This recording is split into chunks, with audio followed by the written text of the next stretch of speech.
Hi guys, this is liable to be a controversial video, but I wanted to do it. I want to talk about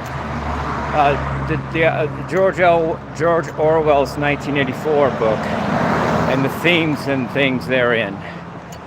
George Orwell wrote 1984 in 1948, which is funny because 48 is the reverse of 84. And I read 1984 in 1983 in high school, which is really funny too because the last Van Halen album with David Lee Roth was called 1984 but was put out in 1983. So that connects me to Van Halen in some way, maybe, I don't know, if not, whatever. But I remember reading it when I was 16 in 1983 and for high school. An interesting background about that: for the first 2 years of high school, I was able to buy the Cliff Notes for anything I had to read and just rewrite it and cheat that way. But in the last 2 years of high school, I got a different teachers, and they were too smart for that, and I had to read the dang books. So I knew the teacher was too smart this time in junior year and senior year also. So I had to read the books that they said to. I read Hamlet, I read 1984, I even read Les Miserables by Victor Hugo. I read the whole dang thing. Believe it or not, I'm just telling you I did. English was like the only subject I had to study or even do any work in practically in high school because I couldn't fake it and I had to read it like everybody else, basically. But when I read 1984, and by the way, George Orwell was very high. He was like in the Committee 300 level. I think he was a member of the Committee 300. But anyway, whatever. As was Aldous Huxley, the writer of Brave New World, was a member of the Committee 300, and he wrote. He thought of the doors of perception in some way, even though William Blake was actually the first person that said it. He said, William Blake, English poet, said, "When the doors of perception are cleansed, things shall appear as they truly are, infinite." And that's where Jim got the idea for the band, the title "The Doors" for his band. But anyway, she didn't like to be called his band. He liked it. He didn't want it to be Jim Morrison and the Doors. He wanted it to be just the Doors. But anyway, so about 1984, which I read in 1983. When I'm reading the book, I'm imagining what I would do in that situation, and every part of me said I would not be happy with the totalitarian regime. I would not side with Big Brother.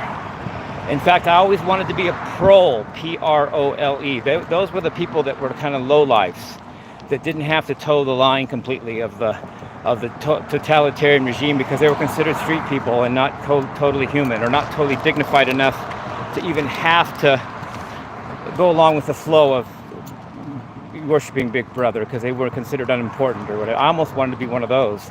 But in either case, I pictured myself not bowing down to it and sticking up for what is right and what is true and what is not insane. And in other words, what is sane. Because any totalitarian regime is not sane, and it's a bunch of people that bow to one or two people that tell them what to do, which is not only not sane, it's not rational, not logical, it's not helpful to anybody but those top one or two people, which in reality is 300 because the Committee 300 rules the world. But here we are. This is 2024. We're not at 1984 level yet. In fact. The great David Icke, the writer of the David Icke Guide to the Global Conspiracy and How to Stop It or How to End It, one of the two. He thinks it's going to start or be manifest a lot by the year 2030. That's the year he hears a lot about. So that gives us 6 more years of wiggle room, LOL. But anyway, it turns out I'm true to what I thought in high school. I really am against the totalitarian regime. When people just do totalitarian things like believe in 9/11 and think that we have to watch each other because we're all paranoid because after all the next person could be a stalker or a terrorist. I don't buy that, and I'm living up to what I thought in high school. I'm doing what I thought I would do, which is oppose it, even though people that don't oppose it think I'm crazy perhaps, when in reality I'm considered crazy because I'm not crazy, and the normal people are the normal people are wrong because they're actually crazy. So it's reverse persecution basically. I'll just take it. I'll take that. Whatever. The regular normal people can think that they're sane and right, and that I'm insane and wrong. When I know not only is that not true, but the opposite probably is true. But I'm doing a good job, I think. Bush and his cronies, and Bush is on the Committee 300 as well. Well, the father Bush died, but he was on it, and I'm not sure if the younger Bush is on it. I think he is. They set up 9/11 as it's called event reaction solution theme. So what they do is they create an event like a hoax that some Arabs or whatever bombed us. Then they get a reaction from us. Oh my gosh, we're so scared of them. And what do? We turn to our leaders to help us, and then they have a solution, which in this case is the Patriot Act, and therefore, they already hit the Patriot Act was drawn up in 1985 or 86, I forget which. I think 86. In 1986, the Patriot Act was already drawn up.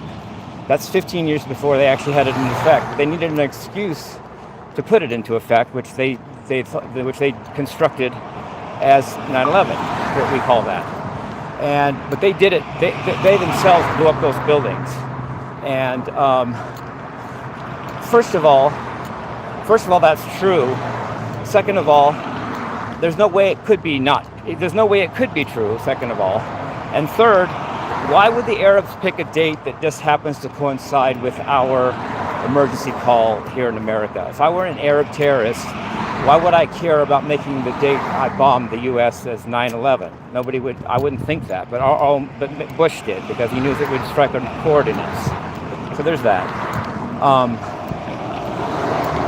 What was I going to say?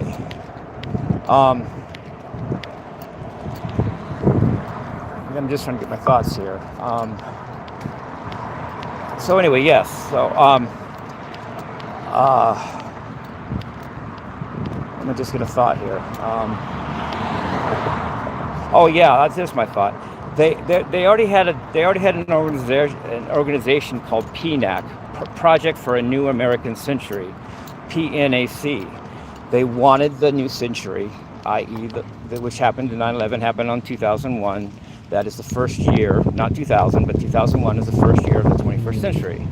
And there was already an organization called PNAC, Project for a New American Century, that they wanted us to live a different life in this century than we had in the previous century. And all, the top politicians were all in on it. Bush, whoever else is on that level, they all planned it, and it was a thing long before 9/11 actually physically happened. So, and I'm against it. I'm against the paranoia. I'm against the prejudice and the judgment and the fear. I just don't do it. So anyway, that's my 2 cents about having read George Orwell's 1984 and 1983. And I made some comments about it, and I love you guys. Peace. Rock and roll.